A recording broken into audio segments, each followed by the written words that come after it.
Welcome to the podcast. I'm Sam Connell. And I'm Kathleen Krause. And we are librarians at the New Canaan Library. And this is actually season 2 of our podcast. We're actually recording from home. The library is open with limited express service. However, we're still social distancing, and it's just easier for Kathleen and I to record from Skype. We can keep our masks off because we're in our respective homes, so we can both see each other's lovely faces. Because last time Kathleen had a coughing fit that I had to edit out of the podcast. I inhaled part of my mask, I think is probably what was going on, and it lasted like 8 minutes, and Sam threatened to include that in the podcast.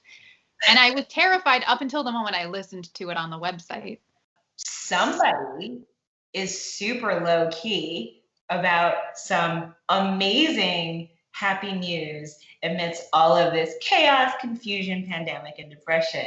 Kathleen, did you have something you would like to share with us? So I'm at that stage in the pandemic where I'm getting secretly married. Turns out this is sort of a little mini trend that's going on. I didn't realize, but I did get married a week ago, and I didn't tell anyone because no one could come.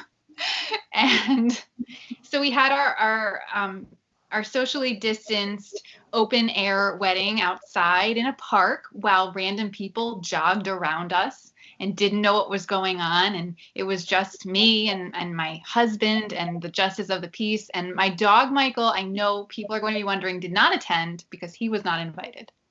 Michael's parents got married, and I'm so excited. Congratulations. I wish you guys the best.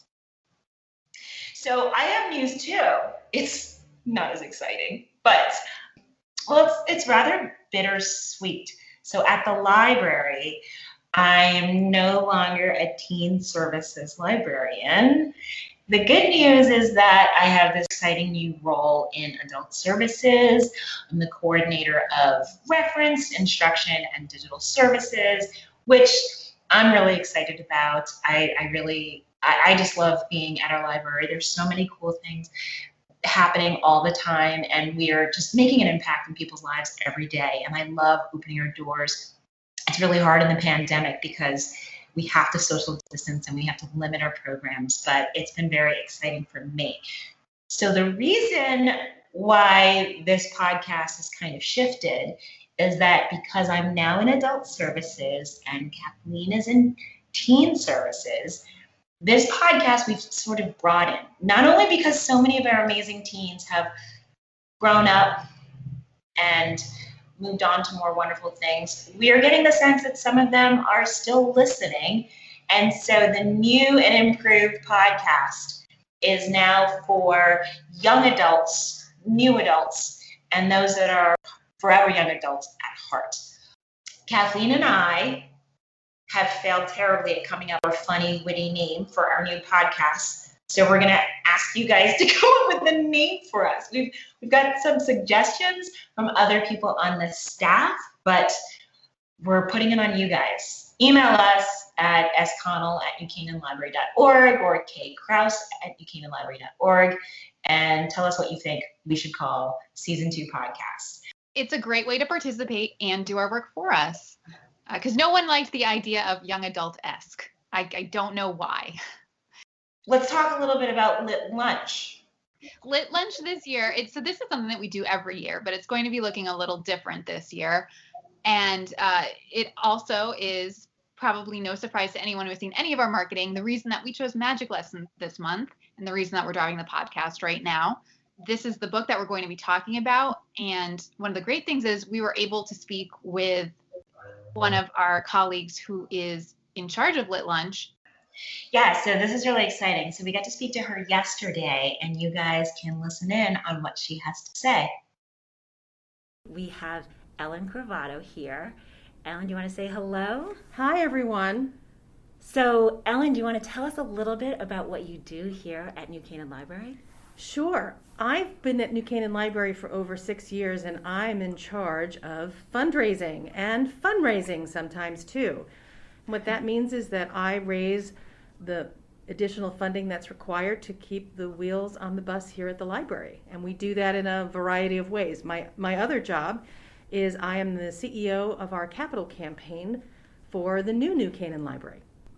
So we've chosen this book, Magic Lessons, because it is the book for Lit Lunch, and Ellen is here to tell us some more about that event. It's a fantastic book with a wonderful, very well-known author, Alice Hoffman. We were so lucky to get Alice this year, which we did because of a strong relationship with Simon & Schuster. Many of you know that as a major publishing firm, and their editor-in-chief happens to be Mary Sue Rucci, who is not only a friend, but someone who grew up in New Canaan and is a big fan of our community. So we're very fortunate to have both Mary Sue and Alice as the sort of twin godmothers of this year's Lit Lunch. The Lit Lunch is our biggest fundraiser of the year. And in a normal time, we would be hosting about 400 to 440 people at the Woodway Country Club for a live author experience.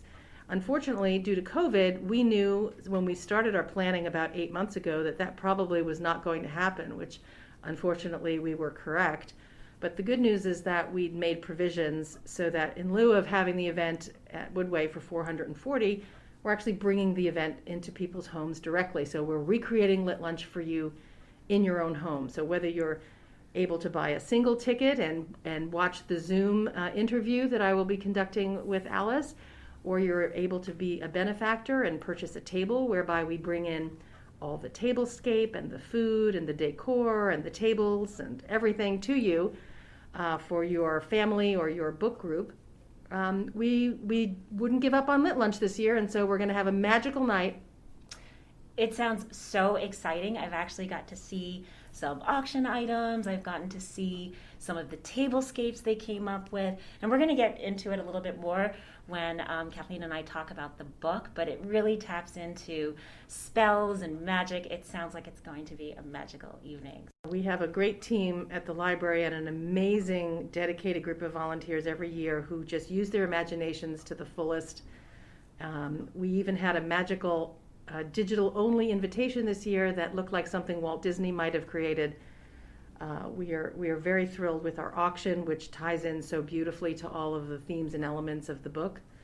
And people who are lucky enough to get to see the program will see it as sort of a grimoire or a witch's spell handbook, if you will. And we just think it's going to be an exciting Friday the 13th and our 13th annual Lit Lunch. So all the themes are in place. So if you're interested, go to our website at newcanaanlibrary.org. You'll find all the information. You'll see all of the neat things that Ellen told us about today. Thank you so much for joining us. This was awesome. Great to be here. I'm so excited for Lit Lunch.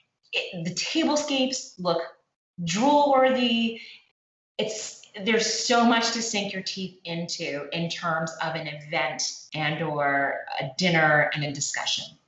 So Magic Lessons, some of you may be familiar with the main character because she appears in the first book in the series, Practical Magic. But this is the story of their ancestor, Maria Owens, who is the one who kind of starts the famous curse that features into the later story. So this is all about back in the 1600s and her life both in England and then when she comes over to America and makes the sort of unfortunate choice of moving to Salem, Massachusetts as a witch. Her entanglements with real life historical figures like John Hathorne and the curse that then she will invoke upon her family and that will haunt them for years to come about anyone who dares to fall in love with the Owens women. We generally dive right in and spoil everything. We're not going to do that this time because we're hoping to entice you to read the book and to participate in Lit Lunch this year. But we will at the very end, and you'll have a chance to hit pause or stop listening so that you can actually read the book. I absolutely love magical realism. I love books that feel escapist. The first book was actually called Practical Magic. It was published in 1995. And then it was made into this movie with Sandra Bullock and Nicole Kidman, you can definitely make the argument that this kind of writing, while beautifully lyrical and really enjoyable prose, is also really great for a rom-com.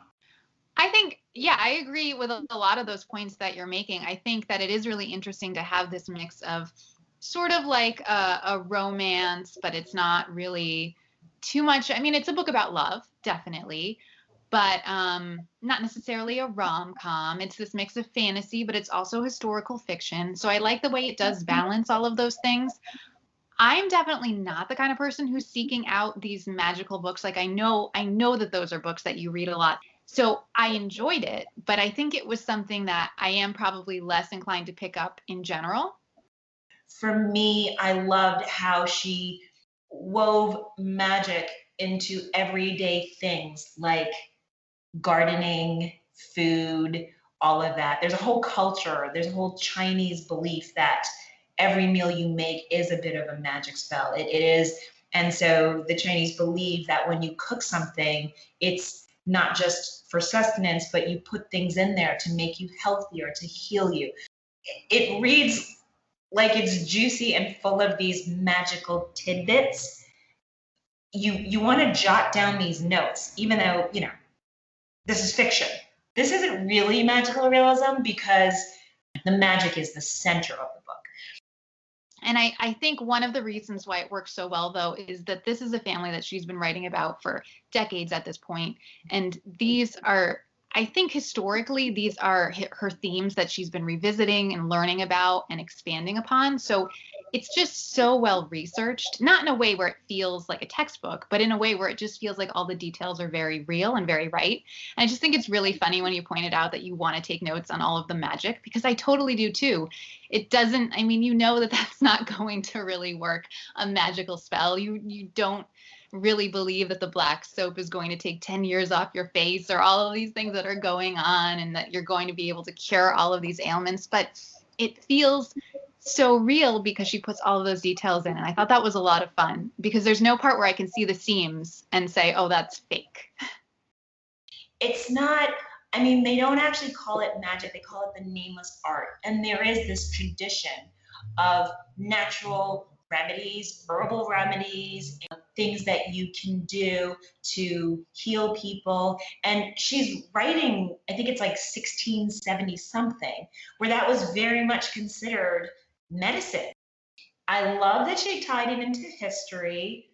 I didn't love getting bounced around across 4 different settings: England, Curacao, New York, Salem. I kind of felt like there was too much, like I wanted a longer stay and something juicier. In Rules of Magic and Practical Magic, they keep referring to Maria Owens, and there's this portrait which plays heavily in the book Rules of Magic, and you're finally getting to know Maria. She's sort of a found child. So she was adopted by Hannah Owens and took the Owens name. She discovers her real mother, who is in this terrible situation with being in love with someone and married to a terrible person. There's a lot of feminism in this book, to me, uplifting, but also problematic. I have a little bit of an issue with all of these strong, powerful women. Every single Owens woman makes these terrible mistakes with men, right? She meets John Hathorne, and she gets in a boat. I mean, this is 1670 something, and chases after him. He's abandoned her. He's told her a bunch of lies. He left without saying goodbye. So here, this is a very strong feminist book. It's a lot about empowerment. It's a lot about we don't need men. The name is carried down through all of these women, make horrific choices and follow men across the country. So her mother follows a man to the gallows. She gets on a boat and follows a man all the way to Salem. And as you're reading it, this isn't a huge spoiler because you're reading it and you're like, he is not on the up and up. Well, the second that John Hathorne shows up, I said, because he is a historical figure who is in this fictional story, and famously the hanging judge from the Salem witch trials who never repented, never felt bad about it. And so, I mean, a witch becoming entangled with him, that it's not going to go well. And I thought, though, that it was really interesting to kind of show him as this person who thinks he can be different in Curacao, and then moves back to his hometown of Salem, and then falls back into the expectations of his family, and is such a different person. So you can kind of see, I guess, how she would be fooled. And also she's like 16 at the time. So I think that plays a part in it too, that she doesn't have the worldliness. She doesn't realize, even though we do watching him, that this guy is not good for her. This isn't love. But I thought it was really interesting to have, I don't always love when a book has real life characters in a fictional story, because I think you kind of have to figure out how much you want to play with what really happened or what should happen in this book. And I don't know if it's ever really on equal footing, because there's this one character that you can really play around with, and this other character that maybe there are certain restrictions on. But I think in this case, he's actually a really great choice because of his role in the Salem witch trials, but also because one of the things that I definitely noticed as the story was going on, she's playing, I think, around with sort of the stories of Nathaniel Hawthorne, who is the descendant of John Hawthorne and was very ashamed of his ancestor, and kind of playing around with how Maria as a character is similar to like a Hester Prynne type character living in Salem. Well, Hester, I believe, lives in Boston, but living in Salem as this kind of outcast who helps the town and is kind of on the outskirts of town towards the woods, and is able to help these women with, obviously she has these magical abilities, but I don't even know if they see her as a witch as much as just kind of a helper, although they know that there's something going on, I think. And so I really liked that there was a lot, I think, in discussion with that, which was really interesting to me. I actually love that. I think Alice Hoffman echoes the Scarlet Letter, and you can definitely sense that in the Hester Prynne with the child walking through town. I think Hester always put the child in like red or something like that. That unashamed, this is me. I did think that Alice Hoffman tapped into that beautifully. I think she handled the Salem witch trials really well. So I came into this in a very different situation. I knew nothing, no real details about the Salem witch trial. I knew about it. I knew of them. But after I read this book, I went on like a Google dark hole. I wanted to know more. I looked up John Hathorne, and I looked up the trials and how many there were. I like that she weaves into the story of how she's part of the resolution, the ending of the persecution, and her involvement in that. And that a lot of those figures were also historically accurate. I love that Alice Hoffman researches the history of persecution, not just the Salem witch trials, but she weaves into it the story of the persecution of the Jews. That it's never heavy-handed on the history. Like you say, you're never feeling like you're reading a history book. It's just these little nuggets that entice you to learn more about it. It's really neat the way she brings up these lesser known parts of history. I really love, there were things that I didn't know about. For example, the whole backstory of Samuel and Abraham Diaz I thought was fascinating, and I didn't know. I think it's really interesting too. Like, it kind of starts out with them being pirates in a sense, and I believe Abraham confides in Maria that he killed the captain of a ship and was kind of merciless in his escape, which was understandable though under the circumstances. And they ended up being such wonderful allies to Maria and just such lovable characters that I think, as much as it's a dark backstory, you are still definitely on their side. But there was just so much about that I didn't know at all, and just the history of Portugal. So that was fascinating. And one of my particular favorites, though, is the history of old New York. And so just seeing New York, all of these places that I know by name, but seeing them in this totally different light where they're, more wilderness like and they're the whole topography is different. I mean, that was really fascinating and so much fun. I'm so glad you brought that up. So Maria goes on to have a daughter out of wedlock, and it's John Hathorne's daughter, and so that's the reason why she ends up chasing him to Salem. So, okay, we're gonna start to spoil a few things here, so you might want to pump the brakes.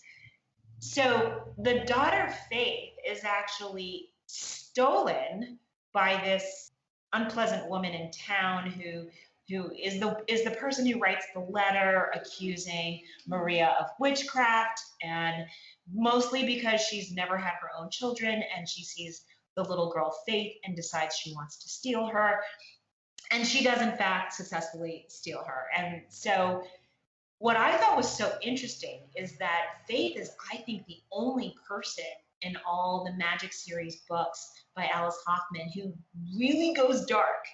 She goes into dark magic. She's fueled by revenge. She has so much anger. So when she's stolen by this woman, she pretends to be a good daughter so that she can still secretly be herself. And she has sort of more powerful magical abilities than the other women in the Owens family. But she finds a book full of dark magic, fully embraces it, and that I thought was fascinating. But I bring this up because while she's living out here basically as a stolen child, she's not very far. She's still sort of in the New York area, but the way they describe it, it's like an outer territory where no one goes. And I can't remember exactly where they are, but it's like the Bronx or it's like Staten Island or something like that. So the way Alice Hoffman does this treatment of New York City in the 1670s is actually really neat. Yeah, trying to figure out too, just like how that works on a map, because she's traveling and they're on a boat and they go through something called Hell Gate, I think, which is certainly not something that I'm aware of in New York today.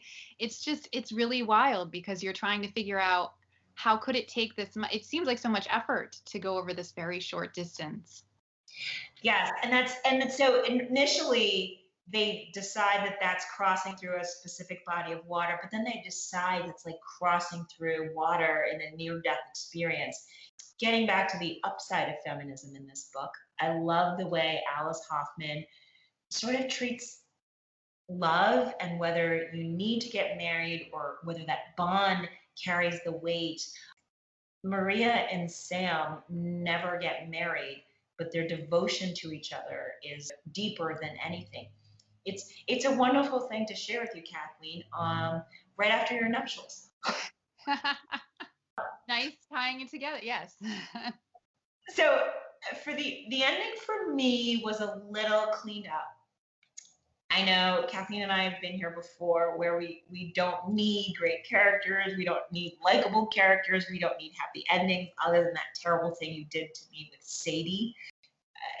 That was a amazing audiobook, but the ending wrecked me. This one was kind of happy and pleasant, and I do this all the time.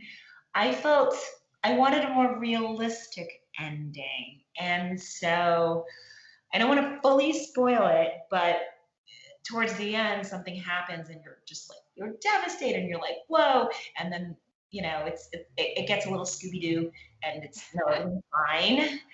But for the overall, I love this book. It was so much fun. It was a great ride. If you love magic, if you love to cook or garden, if you love these stories that tossed you from coast to coast with so many interesting historical tidbits, I thought it was great. What about you? Yeah, well, I think, everything that you've said and I've said about just how it's nice, like it's comforting, but it's never too safe. I mean, I know that you're saying the ending maybe plays it a little safe, but I think the nice thing about it is there are a lot of trials and tribulations, literal trials, I guess, but also there's just something about, like in October or November reading a book like this and kind of the atmosphere, just the way it feels, kind of knowing that there's a shape to the story, but you never really know. I mean, I was pretty surprised with Faith even though it made sense for her character, to see her kind of embracing that darkness at first. And so I think there were still directions that it went in that were surprising, but it was still, there's just something I think where it's nice to return to, a world maybe that you're familiar with if you've read Practical Magic before, and to just kind of spend some time with these characters who feel familiar even though they're new to you. So I liked it, and I thought it was really a good book to read in the moment too. Like, there are just some books I think that you pick up and you feel like this is a good book for me right now, and it definitely felt like I'm glad I'm reading this at this time. I hope so. We've been really sort of holding off on the spoilers because I hope you read this book. I hope you participate in Lit Lunch. Please go to newcanaanlibrary.org. Look at all the amazing things happening. This is such a fun book. It's such a fun book for our community to read and discuss together. It's early November. It just feels like a great time of year with so much chaos in our world right now. This is a fun place to meet. So do you have a quote for us? So I do have a quote, and I think if you haven't read the book, it won't actually give anything away, but I think it definitely does kind of tie all of the themes together and is representative of the language. And it's quite lovely. So I thought I would read this quote. "This is how you begin in this world. These are the lessons to be learned. Drink chamomile tea to calm the spirit, feed a cold and starve a fever. Read as many books as you can. Always choose courage. Never watch another woman burn. Know that love is the only answer." Oh, that's nice. I do. The writing is soaring. It takes you to these great heights. It lifts you. It's buoyant. I really enjoy the writing. It almost feels like a guilty pleasure. And if it's not enough of a guilty pleasure, I strongly encourage you to watch Practical Magic, the movie, which is so much fun and a lot of girl power, which is great. I love that you mentioned your quote. Like, so much of this is about love conquering all, and it's really beautiful. So I have a few read-alike book recommendations. The first one is The Spell Book of the Lost and Found by Moira Fowley Doyle, and it's a YA book. One stormy summer night, the main character and her friends mysteriously lose things. It's simple things, and then some of them are things that are bigger. And then there's these three mysterious teenage strangers, and there's secrets, and it is very, as Kathleen knows, magical realism, which I love. They discover an ancient spell book full of handwritten charms to conjure back lost things. It is dramatic. It ties into a lot of real YA issues. It's a fun ride, and I read it a long time ago, but I would love to revisit and reread it. It's perfect, again, for a cozy November read. The next recommendation I have for a read-alike is Pretty Much Anything by Anna Marie McLemore. So one of my favorites books by Anna Marie McLemore is The Weight of Feathers, and it's about these two dueling rivals, and they one is they're traveling performers, mermaids, and the other are tightrope walkers with feathers, and it's sort of like birds versus fish. But the way it's written is really neat. It's a little bit like a rumble between two families. There's a love story. It's very Romeo and Juliet magical realism, as only Anna Marie McLemore could do.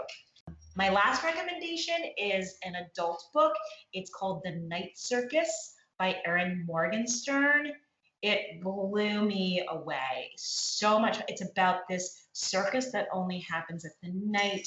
If you like the kind of writing where it feels special and it needs to be digested like a box of chocolates where you enjoy one piece at a time and just savor it, Erin Morgenstern is that kind of writer. And so the story is about this mysterious circus. It's only at night. Some people get it and just love to be part of it. There's two young musicians that are in this contest, this competition to be the most powerful illusionist. And the game is actually, it's a fight to the death and you don't even realize what's happening. Of course, there's a love story. So I'm noticing across a lot of magical realism, there's star-crossed lovers, but maybe that's the upside. So those are my recommendations. You should definitely check it out. And please, if you haven't, pick up Magic Lessons. So what should we read next? Well, I've heard that you just love prequels, so. That's 100% not true. I'm the biggest fan of standalones, and Kathleen's making fun of me. So the funny thing is that this just ended up being the case where we have two books that are prequels in a row. Totally not something that I seek out either, but these are both really great books. So coming up, we have the prequel to the Hunger Games trilogy, The Ballad of Songbirds and Snakes. So I know there was a lot of hype when this came out in May.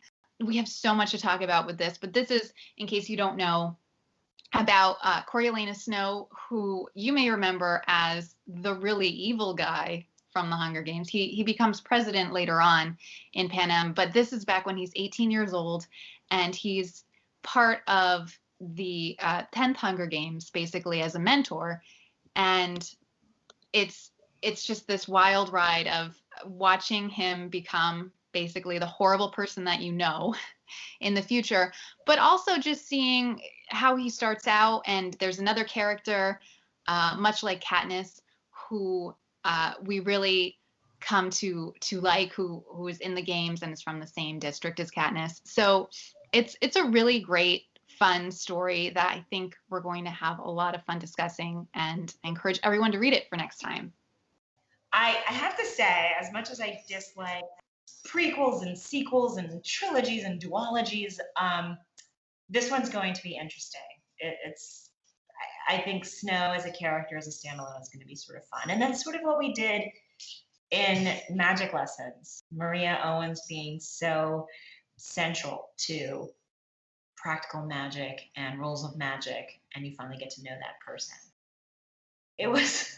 It's been a trying. Okay, so I should share that not only did Kathleen just get married and I've moved into a new role at work, but my kitchen is being ripped out. And so it was really tough for us to schedule this, but this was really fun. And thank you for listening. And please send us your recommendations for our title, because right now, much like the Nameless art, we are a nameless podcast. That's totally true. Thanks for joining us. Bye.